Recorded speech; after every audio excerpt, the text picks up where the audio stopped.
Good afternoon everyone, welcome to Shaurya Bharat digital platform. सारे बच्चों का बहुत बहुत स्वागत है। सो हम लोग बायोलॉजी के अंदर अपना ह्यूमन ब्लड पढ़ रहे थे। पूरा ह्यूमन ब्लड हम लोग कंप्लीट कर चुके हैं। उसके अंदर एक लास्ट चीज़ रह गई है जिसमें हम लोगों को कुछ ब्लड वेसल्स पढ़नी है।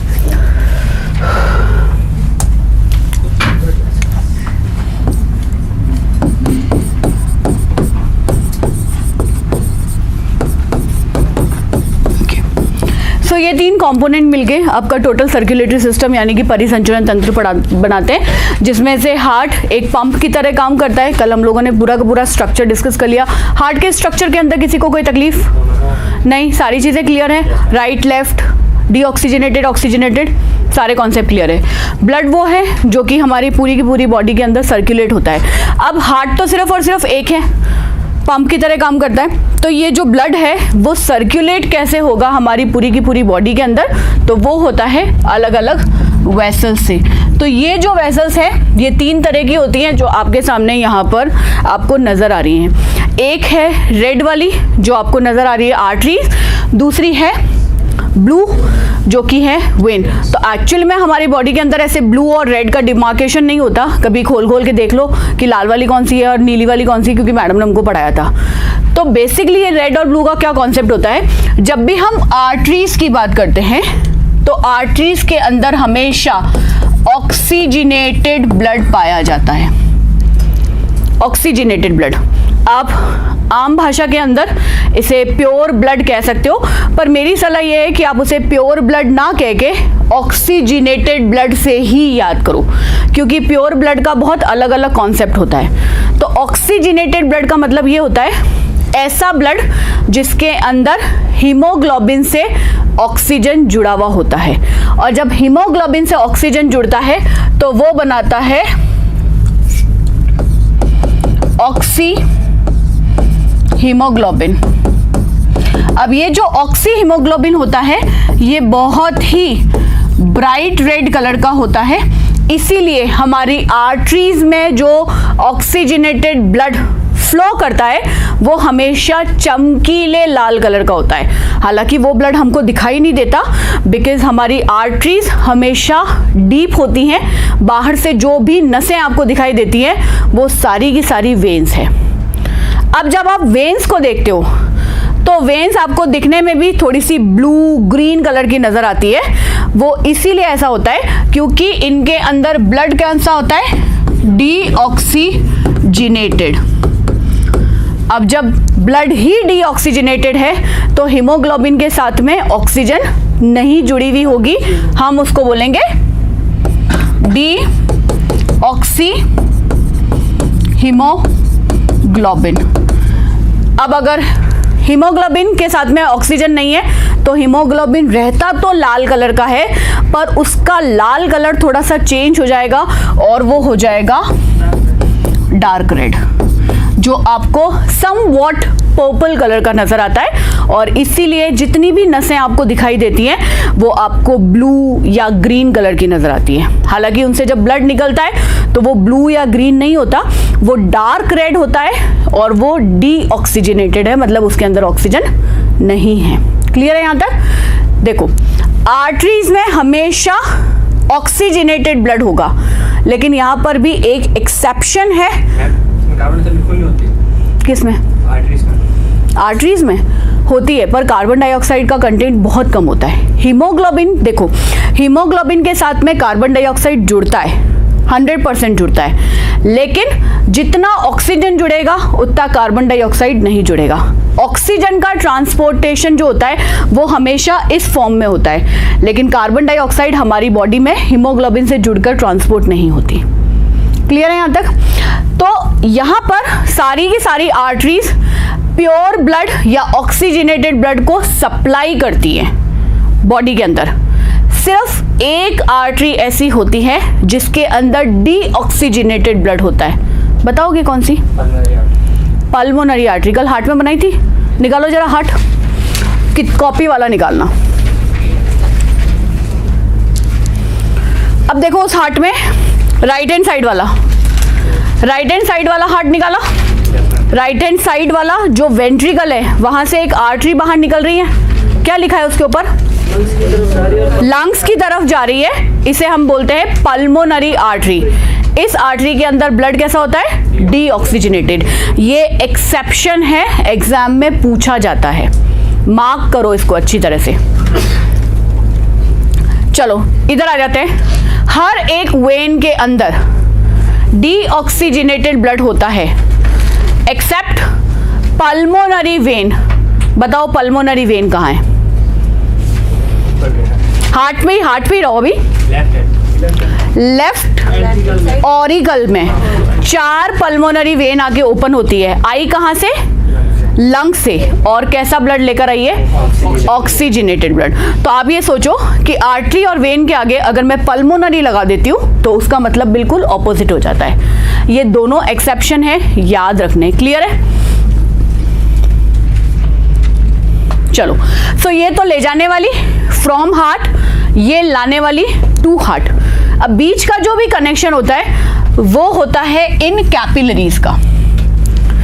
ये जो कैपिलरीज हैं ये वो एक्चुअल साइट है जहां पर हम बोलते हैं ऑक्सीजन कार्बन डाइऑक्साइड का जो एक्सचेंज होता है, जो न्यूट्रिएंट्स होते हैं, जो भी वेस्ट मटेरियल होता है वो अगर हमारे ब्लड से ट्रांसपोर्ट होता है, इधर से उधर जाता है, तो उनकी एक्चुअल जगह क्या होती है? कैपिलरीज। तो आप ये सोचो कि एक बड़ा पाइप है, आपके घर में भी पानी का एक बड़ा पाइप आता है, ठीक है? उस बड़े पाइप के फिर हम छोटी छोटी ब्रांचेस बनाते हैं, फिर एक हमारे किचन में जाता है, फिर एक बाथरूम में जाता है, ठीक इसी तरह से जाता है। और फिर अगर किचन में जाएगा तो किचन में हम लोग उसकी और ब्रांचेस बना देंगे, एक सिंक में डालेंगे, एक पीने के पानी से जोड़ देंगे। तो यहाँ पर क्या हो रहा है कि इसी वेसल्स की छोटी छोटी ब्रांचेस हैं, और क्योंकि इनकी वॉल बहुत ही ज़्यादा पतली थिन होती है, इसीलिए सारा एक्सचेंज जो है गुड बैड वो सारा कहाँ होता है? कैपिलरी बेड पे। तो अगर आपको पूछें कि एक्सचेंज की साइट क्या है, सो एक्सचेंज की साइट है ये हमारा कैपिलरी बेड। क्लियर है यहाँ तक?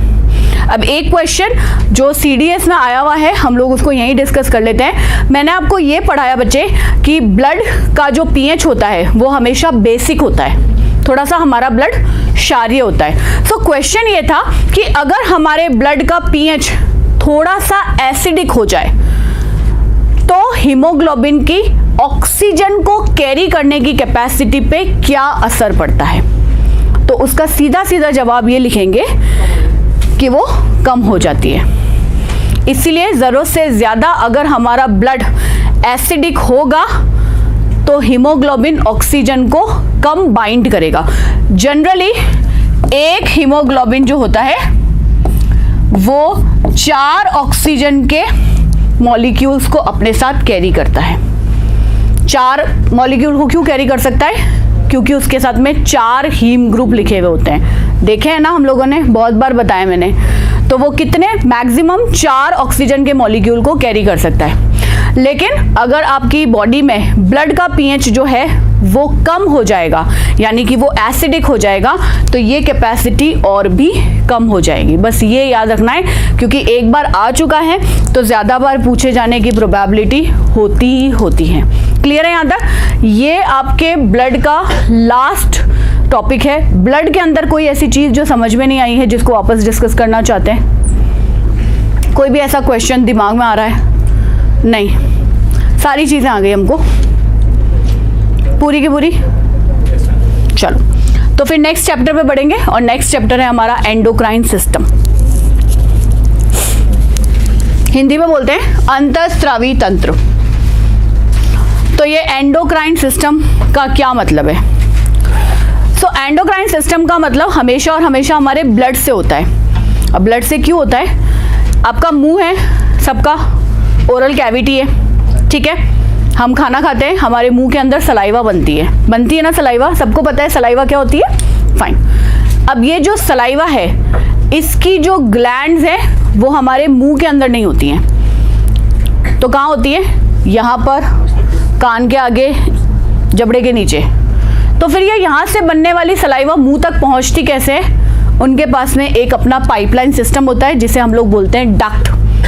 तो मोस्टली ये जो डक्ट होती है वो क्या करती है? सलाइवा को मुंह तक लेकर आती है।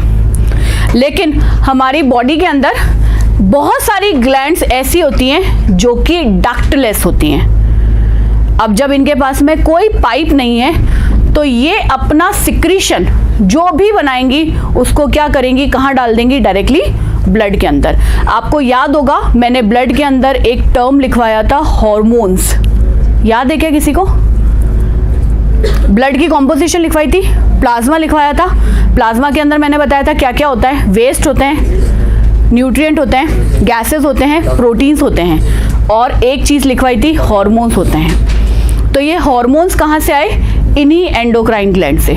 सो बेसिकली एंडोक्राइन ग्लैंड वो है जो हॉर्मोन्स बनाती हैं और अपने हॉर्मोन्स को डायरेक्टली ब्लड के अंदर पोर कर देती हैं। अब जहाँ जहाँ आपका ये ब्लड जाता है वहाँ वहाँ वो हॉर्मोन्स या वो सिक्रीशन जो है पहुँचते हैं। और ऐसा उनको करने की ज़रूरत क्यों होती है? Because they are ductless. तो एक तो मैंने सलाइवरी ग्लैंड बताई जो कि डक्ट के साथ होती है। क्या एक मुझे कोई और ग्लैंड बता सकते हो जिसमें डक्ट होती है? बॉडी में इतनी सारी ग्लैंड है। एड्रिनल बेटा एंडोक्राइन होती है। बताएगा कोई? आपकी बॉडी के अंदर ग्लैंड है, ग्रंथियां, बताओगे एक आधा? Very disappointing. एक ग्लैंड नहीं पता हमको अपनी। Liver, pancreas, good. और स्वेटिंग होती है तुम लोगों को या एसी में बैठ के भूल गए हो?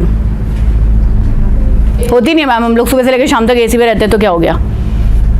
भगवान ने पसीना देना ही बंद कर दिया। हाँ जी, एड्रिनल बेटा एंडोक्राइन ग्लैंड है। और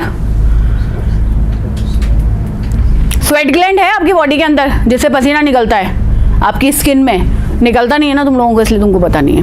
चलो आज से तुम्हारा एसी बंद, मरो पसीने में और फिर पता चलेगा एक्चुअली पसीना कहाँ से निकलता है। गुड। क्या आपको ये पता है कि आपकी स्किन के अंदर ऑयल ग्लैंड्स होती हैं? पता है, हिंदी में बोलते हैं तेलीय ग्रंथि है, सिबेशियस ग्लैंड बोलते हैं। नहीं पता? चलो तो एक काम करो, पहले यहाँ से शुरू करो। एक्सोक्राइन ग्लैंड लिखो पहले, एंडोक्राइन बाद में पढ़ेंगे। सीधा मैडम एप्पल पढ़ा रही है, पहले ए तो बताए। हाँ जी, लिखो एक्सोक्राइन ग्लैंड। ये वो ग्लैंड है बच्चे जिनके पास में डक्ट्स होती हैं और ये अपने सिक्रीशन डक्ट्स के थ्रू किसी साइट पर लेके जाती हैं। सिक्रीशन जो भी इनसे केमिकल निकलते हैं वो, तो हम इन्हें एक्सोक्राइन कहते हैं। स्पेलिंग में लिख देती हूँ। हाँ, नाम बोलिए। Salivary gland, sweat gland, oil gland,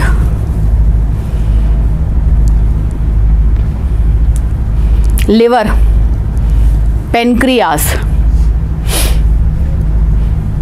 ये सारी की सारी एक्सोक्राइन है। ठीक है, इन सबके पास में ग्लैंड होगी और उससे निकलने वाला एक पाइप होगा जिससे वो अपने सिक्रेशन को डालती है। अब लिखो एंडोक्राइन ग्लैंड।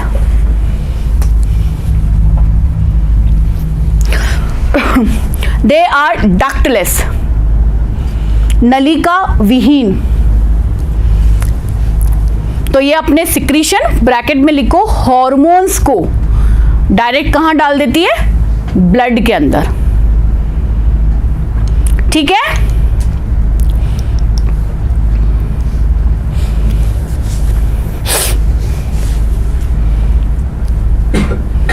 एंडोक्राइन ग्लैंड अब हम लोग डिटेल के अंदर पढ़ेंगे कौन कौन सी है, क्या हॉर्मोन्स है, कम ज्यादा नहीं, सब कुछ। तो एंडोक्राइन ग्लैंड का एग्जाम्पल लिखने की जरूरत नहीं है, एक आध तो मेरे पास में आ ही गया, एड्रिनल ग्लैंड, वो एंडोक्राइन ग्लैंड है। शुरुआत हम लोग करेंगे हाइपोथैलेमस से।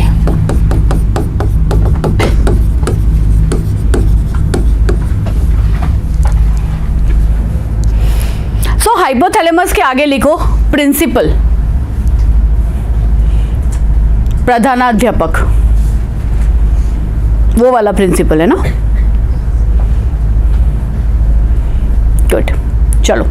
सो हमारा पूरा बॉडी का जो एंडोक्राइन सिस्टम है वो डायरेक्टली और इनडायरेक्टली, हम ऐसा कह सकते हैं इनडायरेक्टली जो है वो इस प्रिंसिपल यानी कि हाइपोथैलेमस के अंडर काम करता है। क्वेश्चन भी ऐसे ही पूछे जाते हैं। अभी आपको पता चलेगा हम ऐसा क्यों कह रहे हैं, भाई हमने इसको प्रिंसिपल क्यों बनाया है। हमारा पूरा अंडर एंडोक्राइन सिस्टम इसी प्रिंसिपल यानी कि हाइपोथैलेमस के अंडर काम करता है। अब ऐसा क्यों है?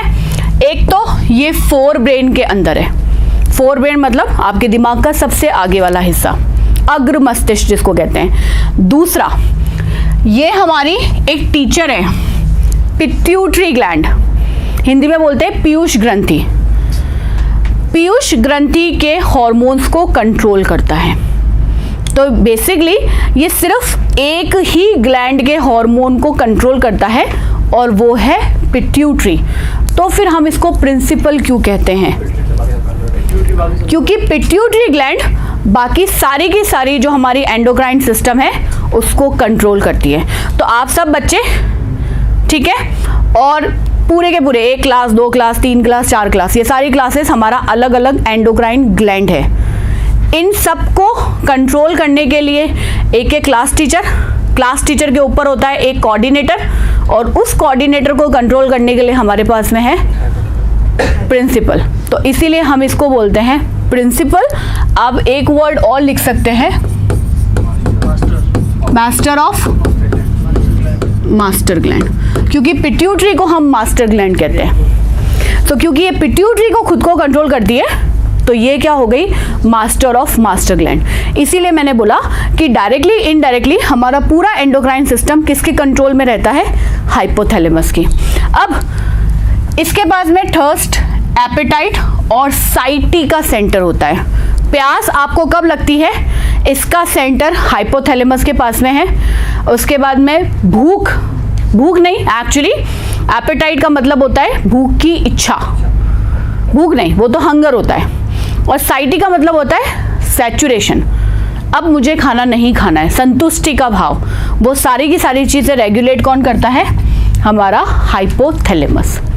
क्लियर है यहाँ तक? ब्रेन के अंदर है, पिट्यूटरी के हार्मोन को कंट्रोल करेगा बस, और सारे के सारे जो सेंटर्स हैं वो कहाँ पाए जाते हैं? हाइपोथैलेमस के अंदर। क्लियर?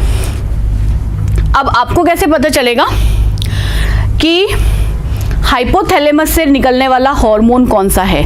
तो उसके लिए एक टर्म है RH, और इस RH का मतलब है रिलीजिंग हार्मोन।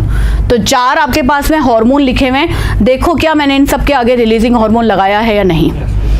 तो अब ये रिलीजिंग हार्मोन क्या कर रहा है? Growth hormone, releasing hormone. तो ग्रोथ हार्मोन कौन बनाता है बेटा? आपका पिट्यूटरी ग्लैंड। तो उस पिट्यूटरी ग्लैंड को कौन बोलेगा कि अब हार्मोन रिलीज करना है? हाइपोथैलेमस।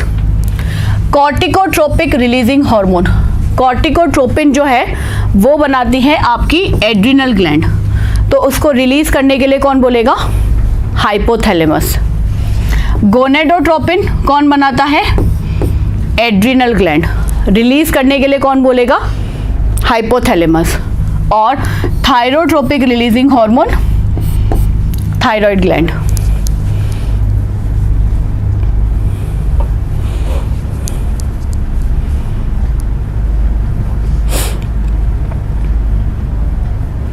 सिर्फ अभी नाम लिख लो, अभी पिट्यूटरी पढ़ेंगे तो कॉन्सेप्ट और जल्दी क्लियर हो जाएगा।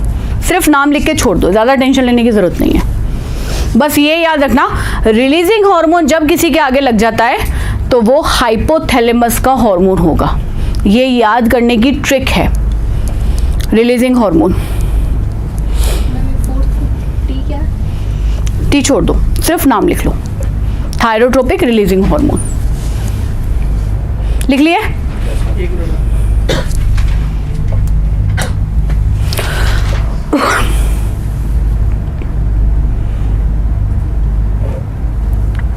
और ब्रैकेट में डाल के रखो, रिलीजिंग हार्मोन्स आर रिलीज्ड और secreted by hypothalamus.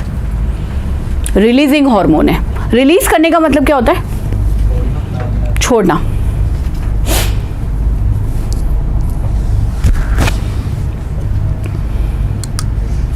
Clear? Hypothalamus, releasing hormone hypothalamus बनाता है। बना दिया इसने हाइपोथैलेमस ने। चलो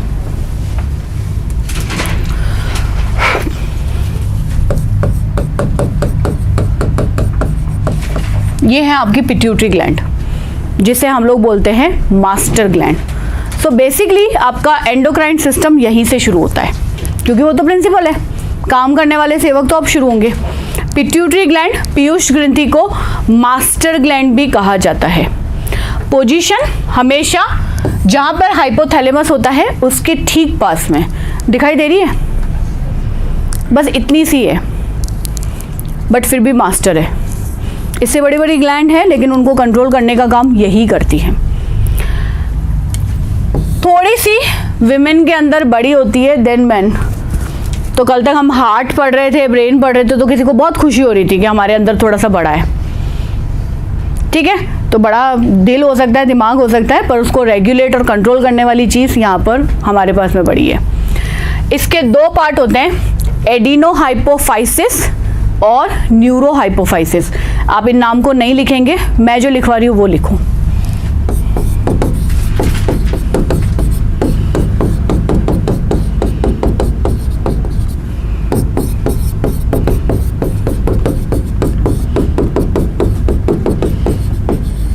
एंटीरियर पिट्यूटरी और पोस्टीरियर पिट्यूटरी।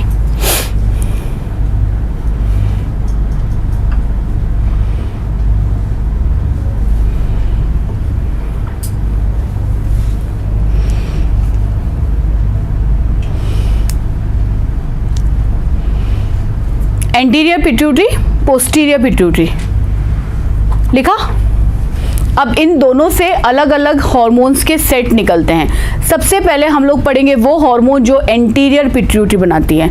जब भी एग्जाम में क्वेश्चन आएगा तो वो आपको ये मेंशन करके देंगे कि वो किस हार्मोन के बारे में पूछ रहे हैं या वो हार्मोन कहाँ से बनता है। तो आपको ये दोनों पार्ट को अलग अलग रखना है। सबसे ज़्यादा इंपॉर्टेंट है एंटीरियर पिट्यूटरी के हार्मोन, और उसमें पहला हार्मोन है ग्रोथ हार्मोन। अभी रुको 5 मिनट और मुझे बताओ कि ये ग्रोथ हार्मोन बन तो पिट्यूटरी के अंदर रहा है, बट ये रिलीज कब होगा? जब हाइपोथैलेमस इसको कहेगा। अब कॉन्सेप्ट समझ में आया? बनाएगी ये, पर इसको रिलीज करने के ऑर्डर कहाँ से मिलेंगे? पता चला क्यों वो मास्टर ऑफ मास्टर ग्लैंड है। फाइन, ग्रोथ हार्मोन है, ज़्यादा कुछ नहीं, ओवरऑल हमारी बॉडी की ग्रोथ को रेगुलेट करती है। हमारी बॉडी की ओवरऑल ग्रोथ के अंदर सब आता है, सिर्फ हड्डियाँ नहीं बड़ी होती, हमारी मसल्स भी बड़ी होती हैं, उसके अलावा हमारा कार्टिलेज भी बड़ा होता है। हमारी बॉडी की ओवरऑल एक जो ग्रोथ है, वृद्धि जो है, उसको रेगुलेट करने का काम कौन करता है? Growth hormone. क्या मुझे आपको ये बताने की ज़रूरत है कि ये ग्रोथ हार्मोन अगर कम हुआ तो क्या होगा और ज़्यादा हो गया तो क्या होगा? नहीं, तो तुम मुझे बता दो फिर, मुझे तो पता नहीं, पूछने की ज़रूरत है। ये तो लिखा हुआ है। चलो नेक्स्ट टाइम से मैं लिख के नहीं लेकर आऊँगी, फिर देखूंगी कितना अच्छा आता है। हाँ जी, तो कम होगा तो एक ऑन एन एवरेज इंसान जो है वो कुछ इस तरह का नज़र आएगा। इसे हम लोग बोलते हैं बोना, डॉर्फ। बोने को कैसे आइडेंटिफाई करोगे? एवरेज हाइट से। तो हाइट तो कुछ भी हो सकती है। ऑन एन एवरेज हाइट क्या होती है? 5 से 6। तो मतलब कोई बेचारा 5 से कम है तो तुम तो उसको बोना करार दे दोगे? उनकी बॉडी पार्ट्स बताओ ऑन एन एवरेज हाइट क्या होती है? 4 से 5। ये तो बहुत कम हो गया। 4 4 तो बोलना हो गया ना। 4 बेटा, ये 4 से भी कम है। पिक्चर मैंने बड़ा लगा रखा है इसका। तो 2.5 फीट का है। तो फिर 3। तो तू तो क्या है कि तू तो बोने में भी बोना है, सुपर बोना, डबल बोना, और बोने का भी नीचे ले ले थोड़ा सा, ऐसा भी ना होना चाहिए। ठीक है। तो बोने का मतलब होता है बेटा 4 फीट से कम। 4 हम लोग ऑन एन एवरेज हाइट लगाते हैं, 4 फीट का इंसान होता है, ठीक। अच्छा, आप कैसे बोलोगे किसी किसी की हाइट बहुत बड़ी है? तो सेकेंड टर्म है हमारे पास में गाइगेंटिज्म, दानवाकार। दानवाकार, भीम कायता, ऐसे ही बोलते हैं। कैसे बोलोगे? ओश, तुमने तो कुंभकर्ण बड़ा देख रखा है।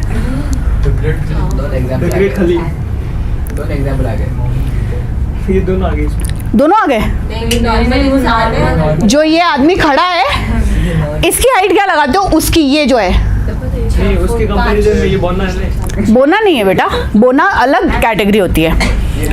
ये होगा 5 फीट का। हम जिसकी बात करें कि ऑन एन एवरेज बहुत ज़्यादा हाइट है, 8 फीट 7 फीट बहुत सामान्य हाइट मानी जाती है। हमारे यहाँ पे नहीं होती है, बट 7 फीट बहुत नॉर्मल हाइट होती है।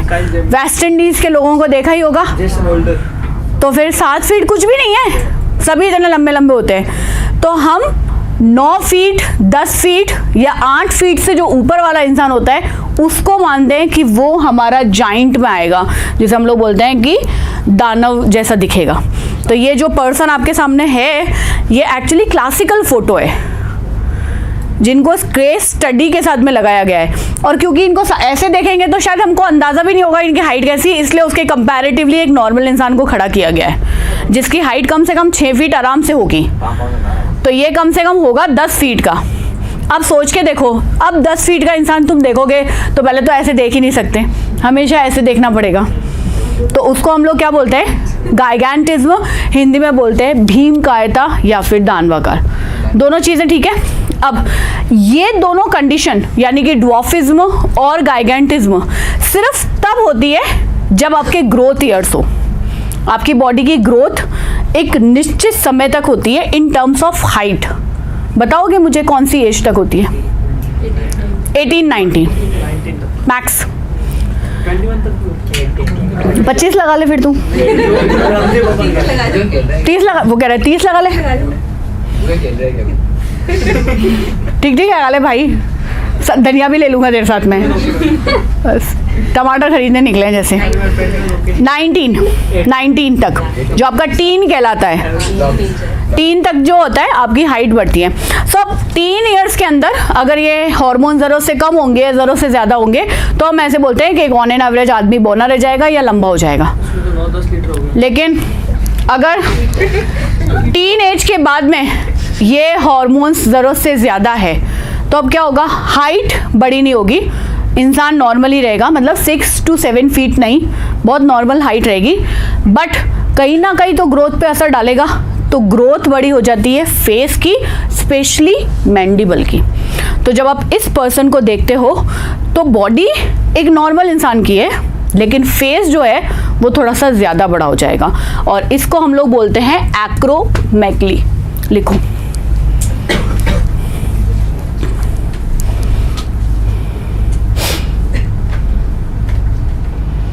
एक्रोमेगली।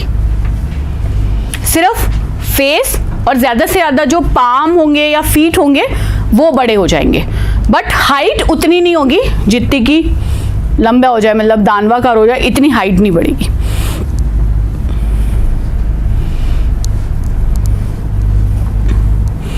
ठीक है, आगे बढ़े। 1 मिनट में फोटो बनाने को थोड़ा ना बोला है, फोटो तो नहीं बनाने लगा इसकी, सब पेंटर बन जाएंगे कि हम बना ले एक रेफरेंस के लिए। चले, 1 मिनट बोला ना, 2 सेकंड में बोला। देख के लिख लेना तुम PDF से। चलो जी, अब नेक्स्ट हमारे जो भी हार्मोन्स आएंगे वो पिट्यूटरी बना रही है, लेकिन वो पिट्यूटरी दूसरे को कंट्रोल करने के लिए बना रही है। फॉर एग्जाम्पल ये है thyroid stimulating hormone. Thyroid stimulating hormone, thyroid gland एक और हमारी एंडोक्राइन ग्लैंड है। तो ये थायराइड स्टिमुलेटिंग हार्मोन क्या करता है? किसको कंट्रोल करेगा? थायराइड ग्लैंड को। ठीक, तो ये हार्मोन थायराइड ग्लैंड को कंट्रोल करेगा, और इस हार्मोन को रिलीज करने के लिए ऑर्डर कौन देगा? कौन सा हार्मोन रिलीज करेगा? देखो तो, 4 लिखे ना, बताना जरा। Thyrotropic releasing hormone. तो हाइपोथैलेमस उस हार्मोन को रिलीज करेगा, और उसके बाद में वो हार्मोन यहाँ आके पिट्यूटरी को कमांड करेगा कि अब आप थायराइड को नियंत्रित करो। तो जब तक प्रिंसिपल का ऑर्डर नहीं आएगा टीचर बच्चों को कभी कुछ नहीं कह सकती। ठीक है, नेक्स्ट एडिनोकॉर्टिकोट्रोपिक हार्मोन, ये कंट्रोल करेगा एड्रिनल ग्लैंड को, और ये खुद कंट्रोल किससे होगा? कौन से हार्मोन से, नाम बताओ। हाइपोथैलेमस तो पुराना हो गया अब। गोनेडोट्रोपिन 2 है। कॉर्टिकोट्रोपिक रिलीजिंग हार्मोन। ज़्यादा बेटर रहेगा कि आप हार्मोन्स के साथ में उनके रिलीजिंग हार्मोन्स को भी साथ में रखें। चलिए नेक्स्ट, गोनेडोट्रोपिक हार्मोन्स, रिलीज करने वाले हार्मोन का नाम बताओ। वही लिखा हुआ है, गोनेडोट्रोपिक रिलीजिंग हार्मोन लिखा हुआ है ना, गोनेडोट्रोपिक रिलीजिंग हार्मोन लिखा हुआ है, इसी के आगे लिखो भाई।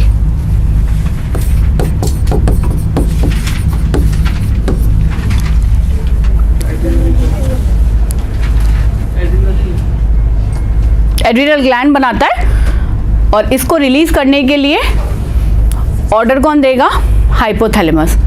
सो बेसिकली अगर आप ध्यान दो तो हाइपोथैलेमस के हार्मोन के आगे लिखा हुआ है रिलीजिंग हार्मोन और पिट्यूटरी के हार्मोन के आगे लिखा हुआ है ट्रोपिक हार्मोन। देखो तो है क्या, सारे ट्रोपिक हार्मोन है। तो सारे ट्रोपिक हार्मोन कौन बनाता है, पिट्यूटरी, और रिलीजिंग हार्मोन कौन बनाएगा, हाइपोथैलेमस। क्लियर है यहाँ तक?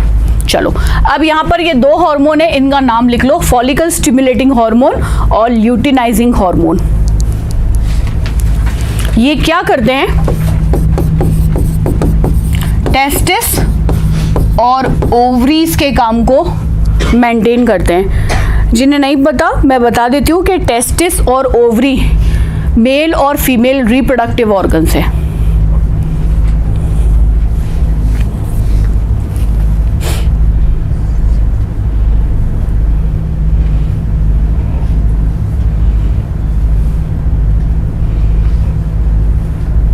ठीक,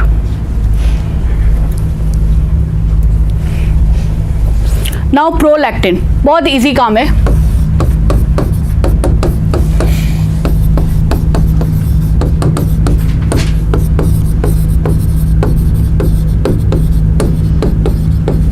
मैमल्स के अंदर मैमरी ग्लैंड को मेंटेन करना, और जब भी बच्चे होते हैं तब मिल्क का सिक्रीशन जो है वो डिपेंड करता है प्रोलैक्टिन पर।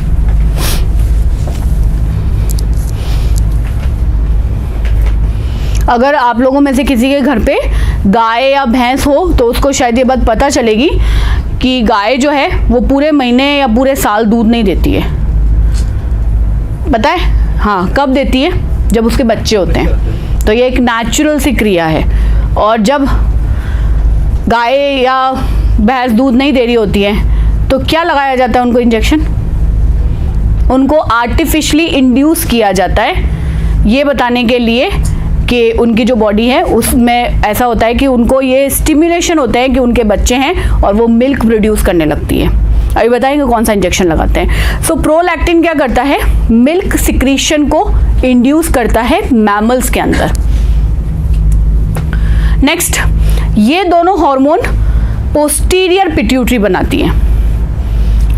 एंटीरियर पिट्यूटरी के हार्मोन खत्म, पोस्टीरियर पिट्यूटरी दो हार्मोन बनाती है, ऑक्सीटोसिन और वैसोप्रेसिन, और इसे ऑब्लिक करके लिखोगे।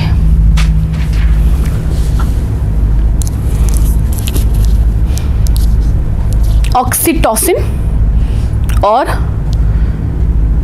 Vasopressin anti diuretic hormone.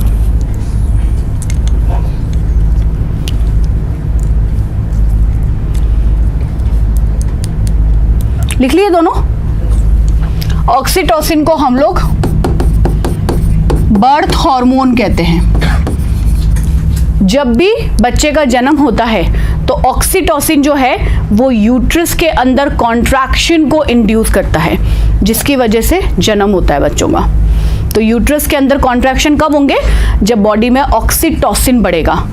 और जब मैं आपको बता रही हूँ कि जितने भी मवेशी होते हैं, कैटल्स होते हैं, उनको ऑक्सीटोसिन का इंजेक्शन लगाया जाता है, सो उनको फॉल्स लेबर पेन होते हैं। मतलब ऐसा नहीं है कि वो प्रेग्नेंट है और उनको बच्चे होंगे, नहीं, पर उनको फॉल्स लेबर पेन होते हैं, जिसकी वजह से उनमें मिल्क का सिक्रीशन इंड्यूस होता है। तो ये इंजेक्शन उनको लगाए जाते हैं। तो आप लोगों में से पता नहीं होगा, जो अगर कभी गौशाला जाने का मौका मिले और लोगों से बात करने का मौका मिले तो उनको पूछना कि कौन सा इंजेक्शन है वो लगाते हैं, तो वो लगाते हैं ऑक्सीटोसिन का। यूट्रस के अंदर कॉन्ट्रैक्शन करते हैं, वैसोप्रेसिन। वैसोप्रेसिन का बहुत इजी काम है, हमारी बॉडी से किडनी कितना वाटर बाहर निकालेगी उसको रेगुलेट करता है वैसोप्रेसिन। यानी कि हमारी बॉडी से निकलने वाला यूरिन कितना डाइल्यूटेड होगा या कितना कॉन्सेंट्रेटेड होगा, उसमें वाटर का अमाउंट क्या होगा, वो रेगुलेट कौन करता है, वैसोप्रेसिन या एंटी डायूरेटिक हार्मोन। और ये दोनों हार्मोन जो है वो बनाती है पोस्टीरियर पिट्यूटरी। कितने हार्मोन बना लिए पिट्यूटरी ने, तो मेजर पिट्यूटरी ट्रोपिक हार्मोन बनाती है। कुछ ऐसे हार्मोन होते हैं जो ग्रोथ को रेगुलेट करते हैं और कुछ डायरेक्टली फंक्शन को रेगुलेट करते हैं। अब आपके पास में होमवर्क क्या है वो लिखो, जिससे कि आपको बहुत इजीली ये सब चीज़ें याद हो जाए। एक पूरे के पूरे कंप्लीट पेज के ऊपर आप सबसे पहले लिखोगे हाइपोथैलेमस। लिखो हाइपोथैलेमस, लिखा। उसके नेक्स्ट एक कॉलम में लिखोगे पिट्यूटरी, पिट्यूटरी। और तीसरा कॉलम बनाओगे जिसमें लिखोगे अदर ग्लैंड्स।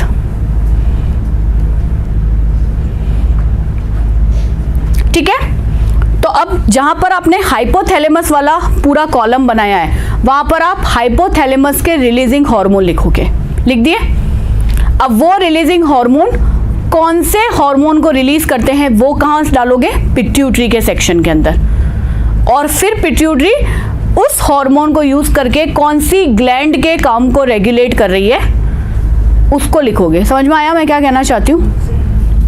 झूठ तो मत बोला करो कम से कम।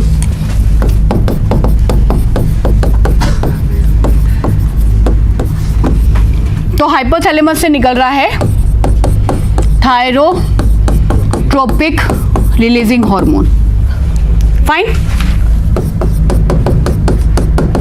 पिट्यूटरी बना रही है थायराइड स्टिम्युलेटिंग हार्मोन बना रही है। ये हार्मोन इसको रिलीज करवाएगा।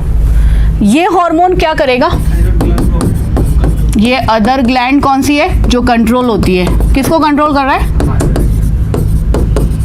आया समझ में मैं क्या कहना चाहती हूँ? तो जब आप यहाँ पे लिखोगे कॉर्टिकोट्रोपिक रिलीजिंग हार्मोन, यहाँ पर आ जाएगा एड्रीनोकॉर्टिकोट्रोपिक ट्रोपिक हार्मोन और यहाँ पर आ जाएगा एड्रिनल ग्लैंड। तो आपको तीनों का कनेक्शन एक साथ में एक पेज पे समझ में आ जाएगा। ठीक है, अगर सीखना चाहते हो और एग्जाम में रटना उसके भरोसे नहीं जाना चाहते हो तो ये एक टेबल याद कर लो आराम से। कम हाइपोथैलेमस पिट्यूटरी के हार्मोन तो टिप्स पर याद हो जाएंगे। क्लियर है? चलो नेक्स्ट ग्लैंड लिखो, थायराइड ग्लैंड।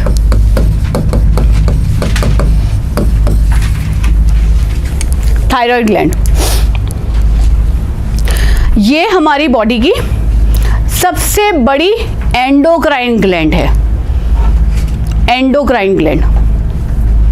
हालांकि इस तरह का सवाल हम एक्सपेक्ट नहीं करते जिस तरह का एग्जाम आप दे रहे हो, बट फिर भी कभी पूछा जाए तो लार्जेस्ट एंडोक्राइन ग्लैंड जो है वो ये है। अब अगर मैं आपसे पूछूं लार्जेस्ट ग्लैंड कौन सी है, तो वो लिवर है। क्लियर है? दोनों सवालों के अंदर अंतर पता चल रहा है। चलो, सो ब्राउनिश रेड कलर की होती है, एच आकार की होती है, बाइलोब्ड होती है, हमारे ट्रैकिया गले के अंदर दोनों साइड में पाई जाती हैं। तो आपका वॉइस बॉक्स है, स्वर यंत्री है सबके पास में, ठीक है। तो स्वर यंत्री जो होती है उसके ठीक नीचे ये ग्लैंड यहाँ पर पाई जाती है। पोजीशन आपको दिखाई दे रही है, दिखने में छोटी सी है पर एंडोक्राइन ग्लैंड में सबसे बड़ी ग्लैंड है। अब ये दो हार्मोन बनाती है, थायरोक्सिन और कैल्सिटोनिन। सिर्फ दो हार्मोन है।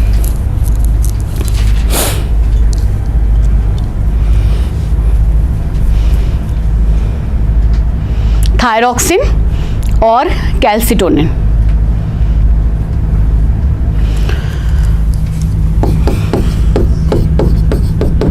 देखो जब भी हार्मोन लिखते हैं ना, ज़्यादा बेटर तरीका क्या है, आप ऐसे लिखो, दो हार्मोन बना रही है, यहाँ पे आ जाएगा थायरोक्सिन, यहाँ पर आ जाएगा कैल्सिटोनिन। यहाँ लिखा है ऐसे। अब नेक्स्ट कैसे लिखोगे,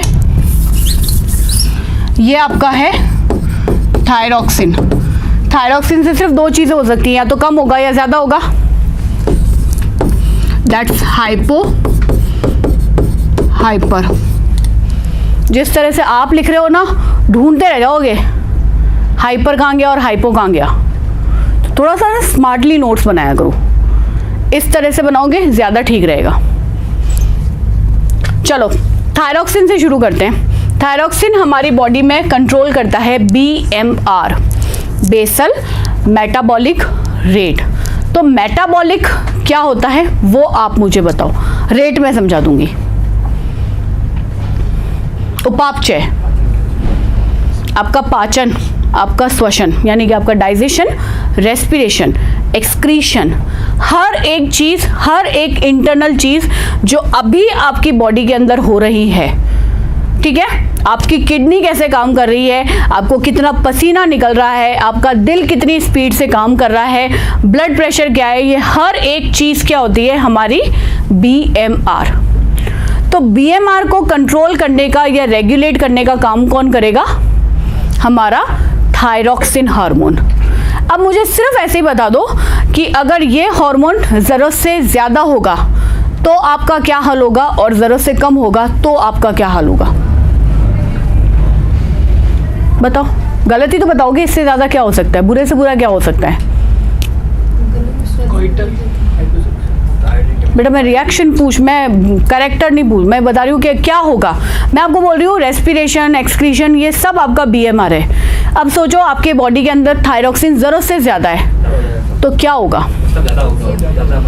आपका दिल जोर जोर से धड़केगा, ब्लड प्रेशर हाई होगा, स्वेटिंग अपार होगी, डाइजेशन इतनी तेजी से होगा कि हर एक घंटे में आपको कुछ ना कुछ खाना पड़ेगा। आपकी बॉडी की हर एक चीज इंक्रीज रेट पे होगी, तो उसे हम लोग क्या बोलेंगे कि BMR बढ़ गई है।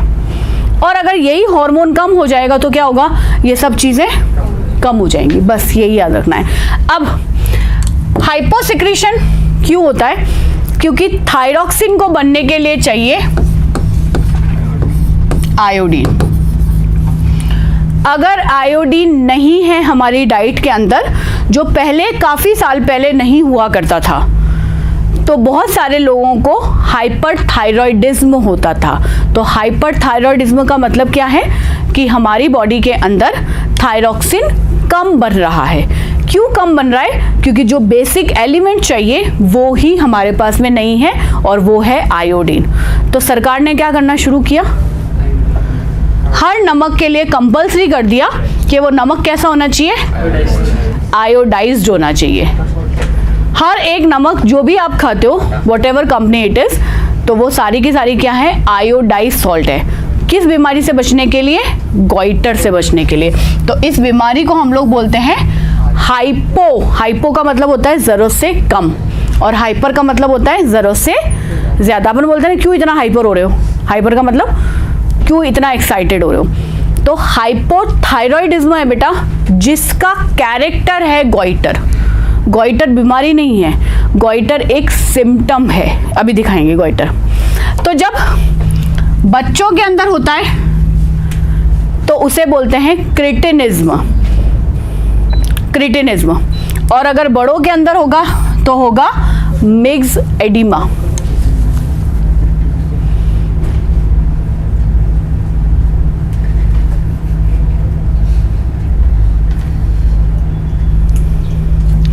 चलो इससे आगे नेक्स्ट क्लास में डिस्कस करेंगे।